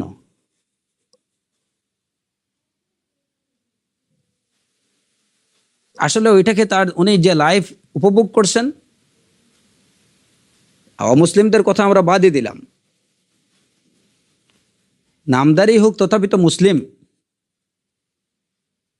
তার আবেগের মধ্যে ইসলাম ছিল, যেটা আমরা দেখতে পাই মসজিদেরই পাশে আমায় কবর দিও ভাই, যেন ঘুরে থেকেও মুয়াজ্জিনের আজান শুনতে পাই।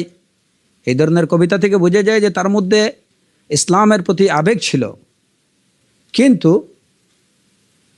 তার জীবনও বিপন্ন মূলত এই সমস্ত এই লাহাজাত থেকেই শুরু, দৃষ্টি থেকেই শুরু। আর এরপরে যে এই যে তার যে স্বপ্ন, তার কল্পনা, এই সব কিছু তার জীবনটাকে ছিন্ন বিচ্ছিন্ন করে দিল।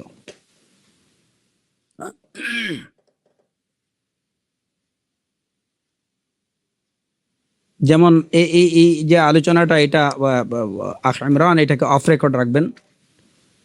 যেমন এটা শুধু আমাদের যে লিসনার যারা, তাদেরকে বোঝার জন্য যে আমাদের সমাজের বা এই যে বিষয়গুলোর বাস্তবতা কতটুকু।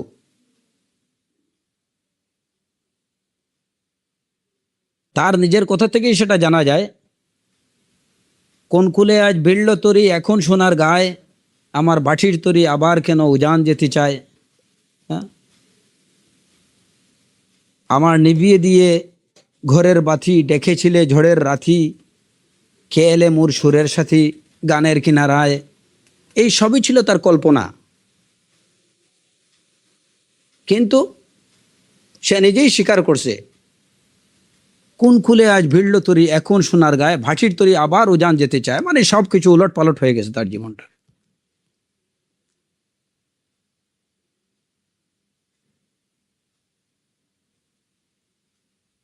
এবং এটা কখন, এই কথাটি উনি কখন বললেন? যখন খুব সম্ভবত এই যে প্রমীলা দেবীকে গান শেখানোর দায়িত্ব যখন নিলেন, ওই প্রথম দিনই যখন তাকে গান শেখাতে গেলেন, হ্যাঁ, তখনই কিন্তু উনি এই বিষয়টা কি করছেন, যে প্রমীলা দেবীর সাথে যে সাক্ষাৎ হলো, তার সাক্ষাতের পরেই এই যে লাহাজাত, এই লাহাজাত থেকেই তার খতরাত, আর সেই খতরাত থেকেই তার স্বীকারোক্তি যে আমার সব কিছু উলট পালট হয়ে গেল।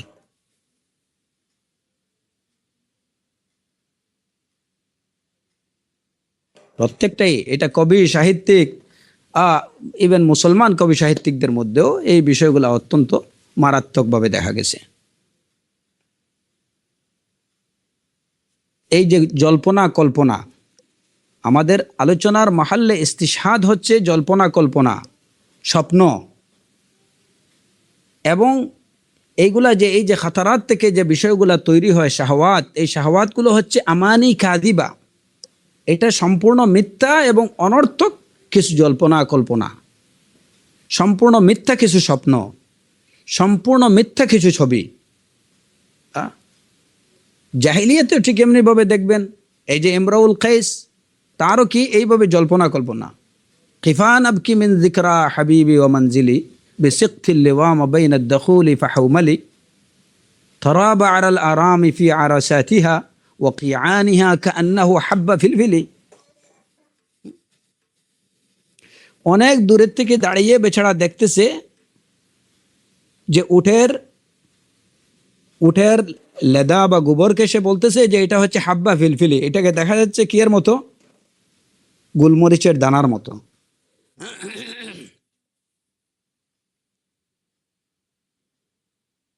এই যে কল্পনা, এগুলো সবই কি আজকে সাধারণত কবি সাহিত্যিকদের কবিতায় কিংবা সাহিত্যে যে উপমাগুলো আসে, সেই উপমাগুলো তো এই কল্পনা, মানে বাতিল কল্পনা। এবং বেশিরভাগ সেই বাতিল কল্পনাগুলো দেখবেন আপনি আরবি কবিদের দেখেন অথবা বাঙালি কবিদের দেখেন। বাঙালি কবিদের অবশ্য দৌড় খুব বেশি না, নীলক্ষেত পাটক্ষেত এই তো এই পর্যন্তই হয়তো সীমাবদ্ধ থাকে। কিন্তু আরবি কবিদের কিন্তু তাদের উপমা বা তাদের যে ইস্তিআরা, কিনায়া, এগুলো ছিল অনেক ব্যাপক। তারা যতটুকু চিন্তা করছে অনেক আগে, সেটুকু এখন পর্যন্ত বাঙালি কবি সাহিত্যিকরা অবশ্য ততটুকু, মানে তাদের কল্পনার ক্ষেত্র ছিল বা মানে কল্পনা ছিল অনেক অনেক ব্যাপৃত, অনেক দূর। আলা কুল্লি হাল, সেটা দূরের কল্পনা হোক কিংবা যা কিছুই হোক, কল্পনা তো কল্পনাই। আমানি বাতিলা, খায়াল, এইগুলার পিছনে তারা তাদের জীবন নষ্ট করছে দেখা যায়।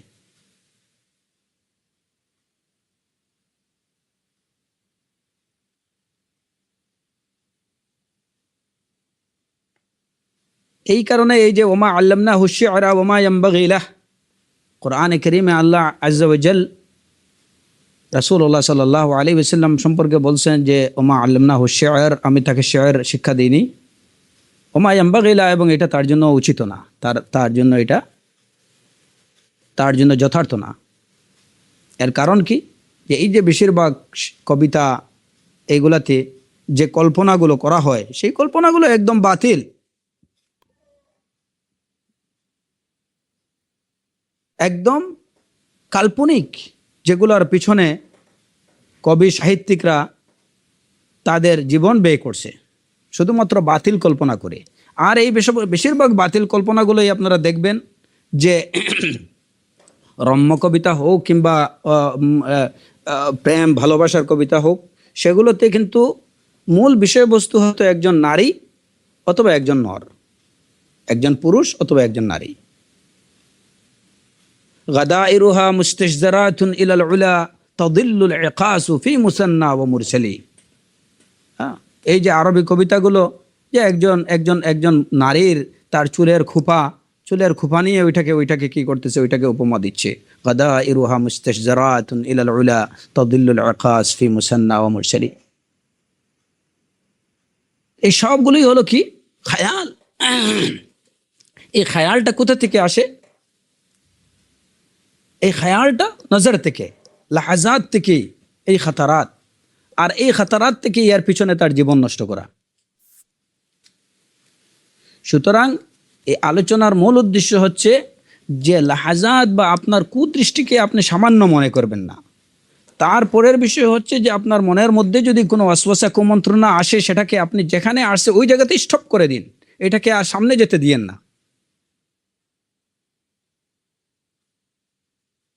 নতুবা এইটাই আপনার জীবনকে মাঈশাতান দানকা, আপনার দুনিয়ার জীবনকে বিপন্ন করার জন্য, সংকীর্ণ করে তোলার জন্য। আখেরাতের জীবন তো বরবাদই, দুনিয়ার জীবনটাকেও বিপন্ন এবং বিপর্যস্ত করে তোলার জন্য এটাই যথেষ্ট।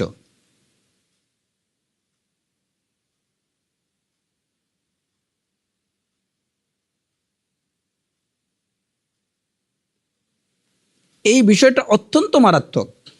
সবার মধ্যে এই বিষয়টা কাজ করে কম বেশি, মুসলিম অমুসলিম সবার মধ্যে। বিহারীলাল সম্পর্কে যদি দেখেন তাহলে দেখবেন যে এই বাঙালি কবি কি লিখছে, বাঁচিতে প্রার্থনা নাহি কো আমার, যে কদিন বাঁচি তবু গো নারী, উষার মধুর মরতি তোমার, যেন প্রাণ ভরে আঁকিতে পারি। বিহারীলালের কবিতা দেখেন, এখানে এটা মহাল্লে ইস্তেশাদ হচ্ছে আমাদের এই জায়গাতে, যে তার বাঁচার আর কি নেই, বাঁচিতে প্রার্থনা নাহি কো আমার, যে কদিন বাঁচি তবু গো নারী, উধার মধুর মূরতি তোমার, যেন প্রাণ ভরে আঁকিতে পারি। ওই নারীকে নিয়ে আঁকাটাই এটাই, এছাড়া সে আর বাঁচতে কিছু চায় না, তার জীবনটা ওইটার মধ্যেই সীমাবদ্ধ।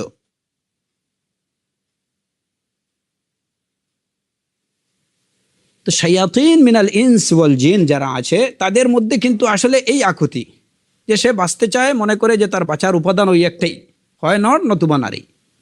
প্রেম ভালোবাসা, এই হয়তো তাকে কাউকে পাবে না। এই যে বললাম যে হয়তো একটা দৃষ্টি তার পড়ছে, কিন্তু যার কাছে যার দিকে সে দৃষ্টি করছে সে হয়তো বিষয়টা জানেই না, কিন্তু তারপরেও একতরফা অনেক বিষয় নিয়ে সে কি করতেছে, একদম পাগল হয়ে গেছে।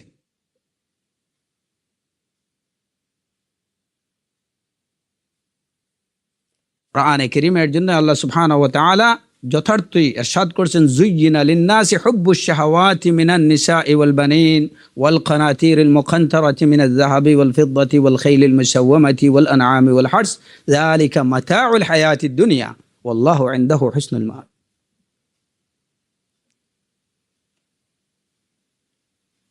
যুয়্যিনা লিন-নাস, মানুষের জন্য এটা ডেকোরেট করে দেয়া হয়েছে, হুব্বুশ শাহাওয়াত মিনান নিসা।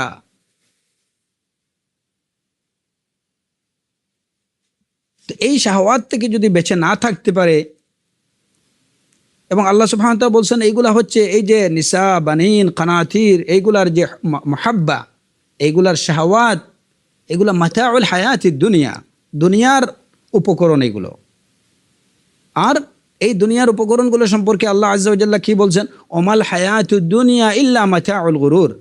ওমাল হায়াতুদ দুনিয়া, দুনিয়ার এই উপকরণগুলো মাতাউল গুরুর। অমাল হায়া, দুনিয়ার জীবনটা হচ্ছে মাতাউল গুরুর, গুরুর প্রতারণার উপকরণ এগুলো। দুনিয়ার জীবনটা হচ্ছে প্রতারণার উপকরণ। মা ইনদাল্লাহি মা ইনদাল্লাহি ইয়ানফাদ মা ইনদাকুম ইয়ানফাদ ওয়া মা ইনদাল্লাহি বাক। মা ইনদাকুম ইয়ানফাদ, তোমাদের কাছে যা আছে সেটা নিঃশেষ হয়ে যাবে। ওয়া মা ইনদাল্লাহি বাক, আল্লাহর কাছে যেটা আছে সেটাই অবশিষ্ট থাকবে। সুতরাং এই যে দুনিয়ার উপকরণগুলো, এগুলো হচ্ছে এই যে দুনিয়ার যে বিষয়গুলো, নিসা, বানিন, কানাথির, আল ফিদ্দা ওয়াল খাইলিল মুসাওয়ামা, এই সবগুলোই ধন সম্পদ, এই সবগুলোই হচ্ছে কি মাতাউল হায়াতিদ দুনিয়া, মাতাউল হায়াতিদ দুনিয়া, দুনিয়ার জীবনের উপকরণ। আর দুনিয়ার জীবনটা হচ্ছে কি মাতাউল গুরুর। এইগুলা থেকে নিজেদের দূরে থাকা প্রত্যেক মুমিনের আবশ্যক। শাহওয়াত, নফসের কুমন্ত্রণাগুলোই শাহওয়াতে পরিণত হয়ে যায় যখন, তখন কিন্তু মানুষের দুনিয়া এবং আখিরাতের খেসারত দুইটি দেখা দেয়। এই কারণে নফসের মধ্যে যে বিষয়গুলো আসবে, নফসের এই যে ছোট ছোট কুমন্ত্রণাগুলোকে কোনোভাবে ছোট করে দেখার সুযোগ নেই। যদি ছোট করে দেখা হয় তাহলে এইগুলাই, এটাই পরিচয়ক যখন কেউ মনে করবে, বা যে কোনো গুনাহের ব্যাপারে, যে কোনো গুনাহের ব্যাপারে ছোট্ট একটা গুনাহকে যদি মনে করে না এটা তো কিছু না, এটা সগীরা গুনাহ, এটা নিয়ে এত মাথা ঘামানোর দরকার নেই, এই যে চিন্তা ভাবনা, এই মনোভাবটাই হচ্ছে যে সে কবিরার দিকে, ফাজিরির দিকে সে এগিয়ে যাচ্ছে। এটার সুস্পষ্ট আলামত হলো এটা। আর একজন ইমানদারের তার ইমান পরিপূর্ণতা পাচ্ছে সেই লক্ষণ কি, যে যখন সে ছোট্ট একটা গুনাহ করবে, ছোট্ট একটা গুনাহ করলে পরে তার মনের মধ্যে অশান্তি দেখা দেবে যে আমি রাব্বুল আলামিনের, মালিকুল মুলুকের নাফরমানি করে ফেলছি, অশান্তি দেখা দেবে তার মধ্যে। এর জন্য কি দেখা যায়, সাহাবায়ে কেরাম রিদওয়ানুল্লাহি আলাইহিম আজমাইন, তারা যখন ছোট্ট একটা গুনাহ করতেন, তাদের থেকে যদি ছোট্ট কোনো ত্রুটি বিচ্যুতি হয়ে যেত, সাথে সাথে তারা দৌড়ে এসে রাসূলুল্লাহ সাল্লাল্লাহু আলাইহি ওয়াসাল্লামের কাছে সে বলতেন যে এইটার ব্যাপারে আমার আল্লাহর শাস্তি কি আমার উপরে, সেটা আপনি প্রয়োগ করুন।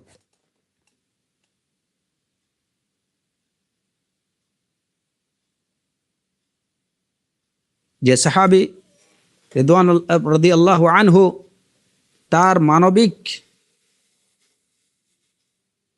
স্বভাব সুলভভাবে, মানবিক বৈশিষ্ট্য যেটা মানুষের মধ্যে, সেই বৈশিষ্ট্য থাকার যেহেতু প্রত্যেকের মধ্যেই আছে,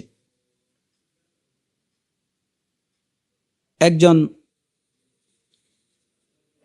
নারীর সাথে তার সামান্য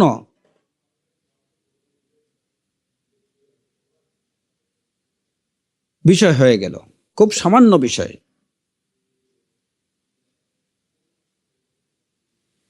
কিন্তু এই থেকেই উনি অনেক পাহাড় সম মনে করলেন। এসেই রাসূলুল্লাহ সাল্লাল্লাহু আলাইহি ওয়াসাল্লামকে বললেন, ইয়া রাসূলুল্লাহ ফাআলতু কাযা ওয়া কাযা, আমি এই করছি।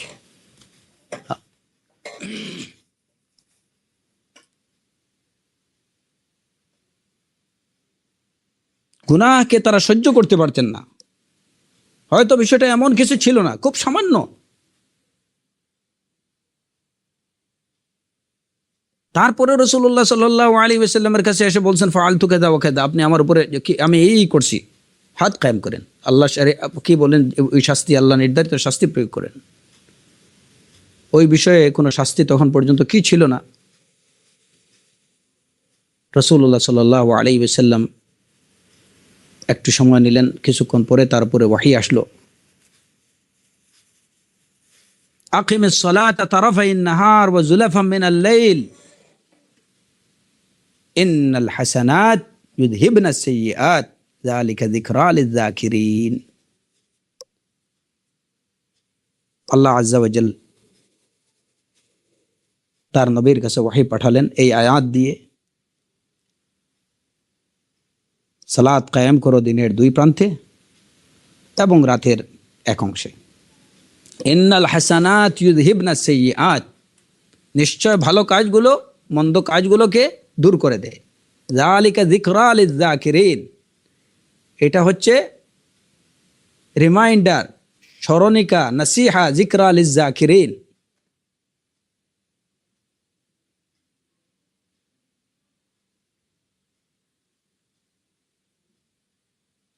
এরপরে রাসূলুল্লাহ সাল্লাল্লাহু আলাইহি ওয়াসাল্লাম বললেন, আইনার রাজুল, ওই লোকটা কই? এনে বললেন, হা আনা দা ইয়া রাসূলুল্লাহ, এই তো আমি, হে আল্লাহর রাসূল। তাকে এই আয়াত শোনালেন। তো তিনি বললেন, আলিয়া হাদা খাসসাহ, যে হে আল্লাহর রাসূল, এই নির্দেশটা কি শুধুমাত্র আমার জন্যে? এটা কি স্পেশালি আমার জন্যে? আলিয়া হাদা খাসসাহ? ক্বালা লা বাল লিউম্মতি আম্মা, এটা শুধু তোমার জন্য না, এটা আমার সব উম্মতের জন্য এই বিষয়টা প্রযোজ্য। এই আয়াতে আমাদের জন্য কি নির্দেশনা রয়েছে, তার শানে নুজুল যেটা আমরা জানলাম, যে এই যে ছোটখাটো কোনো গুনাহ যদি হয়ে যায়, তাহলে ইন্নাল হাসানাত ইউযহিবনাস সাইয়্যাত, সাথে সাথে তুমি ভালো কাজ করে নাও, তোমার ওই মন্দটাকে মিটে যাবে, মুছে ফেলবে, দূর করে দেবে। কিন্তু ওই মন্দটাকে নিয়ে যদি তুমি বসে থাকো, কাল ক্ষেপণ করো, তাহলে ওইটাই কিন্তু তোমার জন্য কাল হয়ে দাঁড়াবে। আর যদি বান্দা সাথে সাথে তওবা এবং ইস্তেগফারের পথ ধরে নেয়, আল্লাহর কাছে এই জন্য তওবা ইস্তেগফার করে, এবং এই কাজ থেকে যদি সে সাথে সাথে সরে এসে, তাহলে ইন্নাল হাসানাত ইউযহিবনাস সাইয়্যাত, তাহলে তার ওই মন্দটা দূর হয়ে যাবে। তো এই ছোট্ট বিষয়গুলোকে কখনো ছোট্ট করে দেখার কোনো অবকাশ নেই।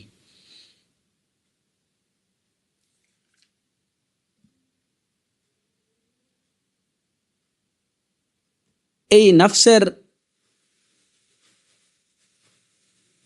বিষয়টা হচ্ছে এমন, যেমন ইমাম শাফিঈ রাহিমাহুল্লাহ, আমি ওই দিন বলছিলাম যে ইমাম শাফিঈ রাহিমাহুল্লাহ বলছিলেন যে আমি সুফিদের থেকে লাম আস্তাফিদ মিনহুম সিওয়া হারফাইন, দুইটা হারফ ছাড়া আমি সুফিদের থেকে আর কিছু কোনো ফায়দা নিতে পারিনি। সুফিদের থেকে আমি দুইটা হারফ ছাড়া আর কোনো ফায়দা নেইনি। একটা হচ্ছে আল ওয়াক্ত সাইফ, ফাইন কাতা'তাহু ওয়া ইল্লা কাতা'ক, ওয়া ইল্লা কাতা'ক। সময় হচ্ছে তলোয়ারের মতো, যদি তুমি তাকে কাটতে পারো তাহলে তো কাটছই, আর যদি তুমি সময়কে কাটতে না পারো তাহলে সময় তোমাকে কাটবে। এটা হচ্ছে একটা। আর আরেকটা বিষয় যেটা ইমাম শাফি রাহিমাহুল্লাহ তাদের থেকে নিয়েছিলেন, সেটা হচ্ছে যে নফসুক ইল্লাম তুশগিলহা বিল হক ওয়া ইল্লা শাগালাতকা বিল বাতিল, তোমার নফসের ব্যাপারে তুমি সাবধান হও। যদি তোমার নফসকে তুমি সত্য কাজে যদি ব্যস্ত রাখতে না পারো, তাহলে ওই নফস তোমাকে বাতিল কাজে ব্যস্ত রাখবে। অত্যন্ত মূল্যবান এই দুটি কথা। নফসকে যদি তুমি তোমার হক কাজে, হকের কাজে, সত্যের পথে যদি তুমি তাকে ব্যস্ত না রাখতে পারো, তাহলে নফস তোমাকে বাতিল কাজে ব্যস্ত রাখবে। কারণ কি? নফসের যে স্বভাব, ইন্নান নাফসা লা আম্মারাতুম বিসসু ইল্লা মা রাহিমা রাব্বি, ইল্লা মা রাহিমা রাব্বি। এই জন্য নফসকে আপনি আগে থেকে, এই নফসকে কি রাখতে হবে? ভালো কাজে, আমলে সালেহের কাজে, জিক্রুল্লাহর কাজে এটাকে ব্যস্ত রাখবেন। যদি নফস ওই কাজে ব্যস্ত থাকে, তাহলে কিন্তু এটার মধ্যে কি আসতে পারবে না? বাতিল আসার কোনো সুযোগ থাকবে না। আর যদি নফসকে ফারেগ রাখা হয়, তাহলে কিন্তু ওই খালি খালি পাত্রে তো যে কিছু এসে এখানে বসবেই। এর জন্য কোরআনে কারীমে আল্লাহ আযজা ওয়া জাল্লা কি বলছেন? ওয়ালা তুতি' মান গাফালনা কলবাহু আন যিকরিনা ওয়াত্তাবা'a হাওয়াহ ওয়া কানা আমরুহু ফুরতা। ওয়ালা তুতি' মান গাফালনা কলবাহু আন যিকরিনা, ওই লোকের অনুসরণ করবেন না যার অন্তরকে আমি আমার জিকির থেকে গাফিল করে রাখছি।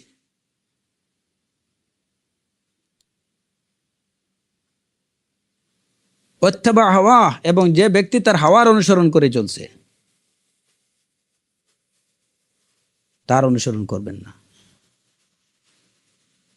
فخلف من بعدهم خلف أضاعوا الصلاة واتبعوا الشهوات فسوف يلقون غيا কোরআনে কারীমে আল্লাহ আযজা ওয়া জাল এই শাহওয়াত ওয়ালাদের সম্পর্কে কি বলছেন? ফাখালাফা মিন বা'দিহিম খালফ, এরপরে এমন লোক তাদের পরবর্তীতে আসবে আদাউস সালাত, যারা সালাত বিনষ্ট করে ফেলবে, ওয়াত্তাবাউশ শাহওয়াত, যারা নিজের শাহওয়াতের অনুসরণ করবে, ফাসাউফা ইয়ালকাউনা গাইয়া, এদের পরিণতি সম্পর্কে আল্লাহ আযজা ওয়া জাল্লা বলছেন ফাসাউফা ইয়ালকাউনা গাইয়া, অচিরেই তাদেরকে নিক্ষেপ করা হবে গাইয়া। গাইয়া মানে কি? গাইয়ার দুটো অর্থ বলা হচ্ছে, একটা হচ্ছে তাদেরকে বিভ্রান্তিতে পথভ্রষ্টতায় নিমজ্জিত করা হবে, আরেকটা বিষয় হচ্ছে যে ফাসাউফা ইউলকাউনা ফি জাহান্নাম ইল্লা মান তাবা ওয়া আমানা ওয়া আমিলা সালিহা ফাউলাইকা ইউবাদদিলুল্লাহু সাইয়্যাতিহিম হাসানাত, তবে যারা তওবা করবে, ঈমান আনবে, আমলে সালেহ করবে, আল্লাহ সুবহানাহু ওয়া তাআলা ইউবাদদিলুল্লাহু সাইয়্যাতিহিম হাসানাত, তাদের মন্দকে ভালো দিয়ে পরিবর্তন করে দেবেন। তো এই যে আহলুশ শাহওয়াত যারা, তাদের ঠিকানা কি? ফাসাউফা ইয়ালকাউনা গাইয়া। আর এই শাহওয়াতের উৎপত্তি হইল ওই খাতারাত। তা নফসকে যদি ভালো কাজে ব্যস্ত রাখা যায় তাহলে তার মধ্যে ওই খাতারাতগুলো, যেমন দেখা যায় যে এই যে বাজে এই যে কবিতা, গল্প, উপন্যাস, রম্য রচনা, নাটক, এই সব নিয়ে কারা ব্যস্ত থাকে?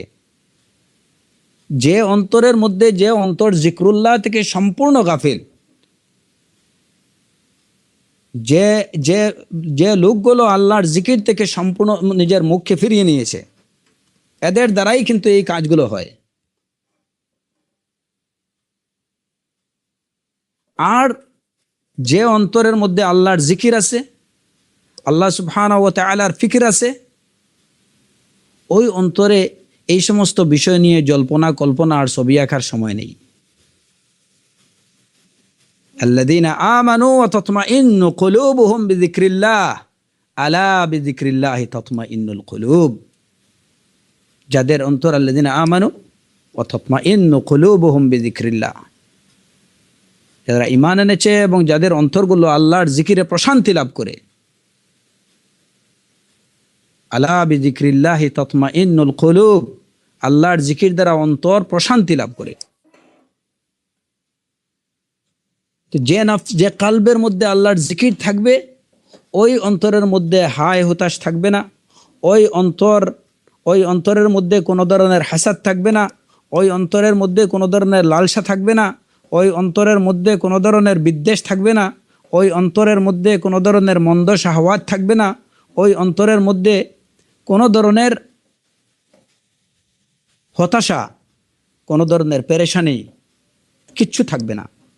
আলা বিযিকরিল্লাহি তাতমাইন্নুল কুলুব, কোরআনে কারীমে আল্লাহ আযজা ওয়া জাল্লার কথা, আল্লাহর জিকির দ্বারা অন্তর প্রশান্তি লাভ করে। আর যদি অন্তরে আল্লাহর জিকির না থাকে তাহলেই কিন্তু এই যে শাহওয়াত, খাতারাত, আমানি, কাযিবা, এগুলা এই অন্তরের মধ্যে ঢুকতে থাকবে। আর যখনই অন্তরের মধ্যে এগুলা পেয়ে যাবে অন্তরকে, তখনই তার হাসারাত, এরপরে তার কি আপনার এই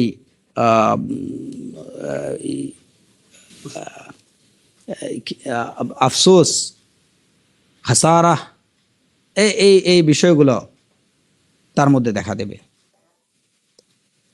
জাফারাত, হাসারাত, পেরেশানি, হায় হতাশ, এবং সব মিলিয়ে তার জীবনের বিপর্যয় দেখা দেবে।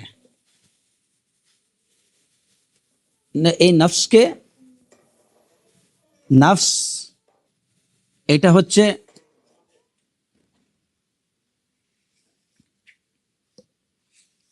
একটা লৌহের মতো। ইমাম ইবনুল কাইয়িম রাহিমাহুল্লাহ বলছেন যে নফসটা হচ্ছে একটা লৌহের মতো, একটা এই যে কাঠের থাকের মতো, কাঠের টুকরোর মতো। এইটার মধ্যে তুমি যেটাই নকশা করবে সেটাই হবে। এখন যদি বাতিল বিষয়গুলো, এই ধরনের কাল্পনিক কল্পনা জল্পনা এগুলা কি করতে থাকো, আঁকতে থাকো, তাহলে ওইগুলাই হবে। আর যদি ওইখানে আল্লাহর জিক্রুল্লাহ দ্বারা তুমি ওই ওই থাকটাকে যদি তুমি পরিপূর্ণ করো, তাহলে সেটাও তুমি করতে পারো। কিন্তু যদি এই লৌহ বা এই থাকটাকে, এই কাঠের টুকরোটাকে যদি খালি রাখা হয়, তাহলে সেটা খালি থাকবে না। কারণ শয়তান এই সুযোগটাই খুঁজে। গাফিল নফস, খালি নফস যেটাই পাবে ওইখানে গিয়ে বসার জন্য খালি জায়গায় তো তুকায়। এর জন্য সালাতের মধ্যেও দুইজনের মধ্যে খালি জায়গা রাখার বন্ধ করার নির্দেশ দেওয়া হয়েছে। কারণ খালি জায়গা পেলেই তো শয়তান ওই জায়গায় তুকবে।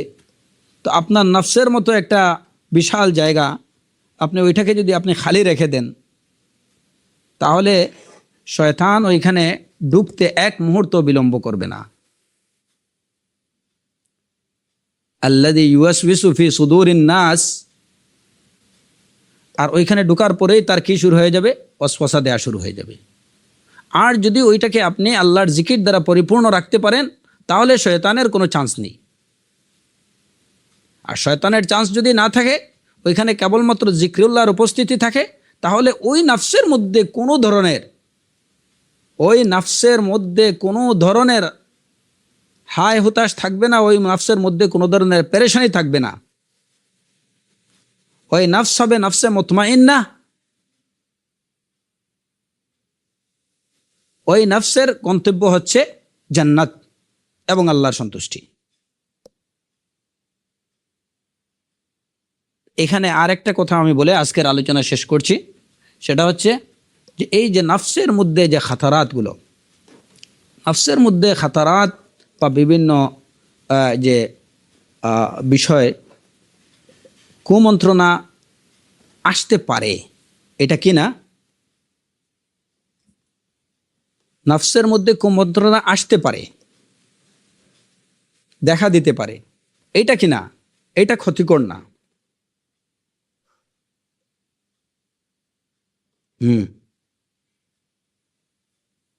তাহলে ক্ষতিকর কোনটা? এতক্ষণ আলোচনা করলাম যে নফসের খাতারাত নিয়ে, আবার এখন আমরা বলছি যে নফসের এই কুমন্ত্রণাগুলো ক্ষতিকর না। কোন কুমন্ত্রণাগুলো ক্ষতিকর না? যেগুলো একজন মানুষের তার নিজের অজান্তে অনিচ্ছায় নফসের মধ্যে চলে আসে, একদম মানবিক বৈশিষ্ট্যে স্বভাবসুলভভাবে যে মুখীগুলা মানুষের মনের মধ্যে চলে আসে, এইগুলা তার জন্য ক্ষতিকর না। তবে কথা হলো যে যদি যদি যদি ক্ষতিকর কোনো কুমন্ত্রণা চলে আসে, তার কাজ হলো সেগুলোকে ঝেড়ে ফেলা। কিন্তু এই যে আশাটা, এই আশাটা এটা কিনা, এটা কোনো ক্ষতিকর না। ক্ষতিকর কোনটা? যেটাকে নিজে স্বেচ্ছায় ডেকে আনা হয়, নফসের মধ্যে যে কুমন্ত্রণাগুলোকে ডেকে আনা হয়, দাওয়াত দিয়ে নিয়ে আসা হয়। দিনের বেলা কিছু দেখলো, তো রাতের বেলা ওইটাকে নিয়ে কল্পনা করলো, এটাই হচ্ছে কি ক্ষতিকর। নতুবা এই যে খাতারাতগুলো, এই খাতারাতগুলো হচ্ছে এগুলার উদাহরণ হচ্ছে কালমার আলাত তারিক। যেমন রাস্তা দিয়ে একজন লোক যাচ্ছে, একজন পথচারী, এই খাতারাতগুলো হচ্ছে একজন পথচারীর ন্যায়। এখন একজন পথচারী তার চলে যাচ্ছে, আপনার পাশে দিয়ে চলে যাচ্ছে, তো এতে আপনার কি হলো? আপনার কোনো ক্ষতি নেই। কিন্তু এখন যদি আপনি বলেন যে ভাই ভাই একটু দাঁড়ান, আপনার নামটা কি, বাড়ি কই, কোথায় যাচ্ছেন, কই আসছিলেন, কি আশয় বিষয়, এখন ওনাকে যদি আপনি ডেকে এখানে থামিয়ে তার সাথে কথাবার্তা বলতে শুরু করেন, তাহলেই সমস্যা। আর যদি ওই পথচারী সে তার পথে হেঁটে যাচ্ছে, আপনি আপনার পথে হেঁটে যাচ্ছেন, কিন্তু আপনার পাশে দিয়ে গেছে, সে আপনাকে আপনাকে পাস করছে, অতিক্রম করছে, এতে আপনার কোনো ক্ষতি নেই। হ্যাঁ কেদা নফসের মধ্যে এইভাবে যদি নফসের মধ্যে কোনো বিষয় চলে আসে, তাহলে এটা ক্ষতিকর না, আসতে পারে। কিন্তু যদি আপনি এই যেভাবে ওই পথচারীকে দেখে আপনি যদি তাকে থামিয়ে যদি জিজ্ঞেস করেন, তার সাথে কথাবার্তা বলতে শুরু করেন, তাহলে এটা অন্য জিনিস। এটার জন্য আপনাকে জবাবদিহি করতে হবে। এমনিভাবে নফসের মধ্যে যে খাতারাতগুলোকে যদি আপনি ডেকে নিয়ে আসেন, এই কুমন্ত্রণাগুলোকে যদি ডেকে নিয়ে আসা হয়, তাহলে এটার জন্য এটা হচ্ছে ক্ষতিকর এবং এটার জন্য জবাবদিহি করতে হবে।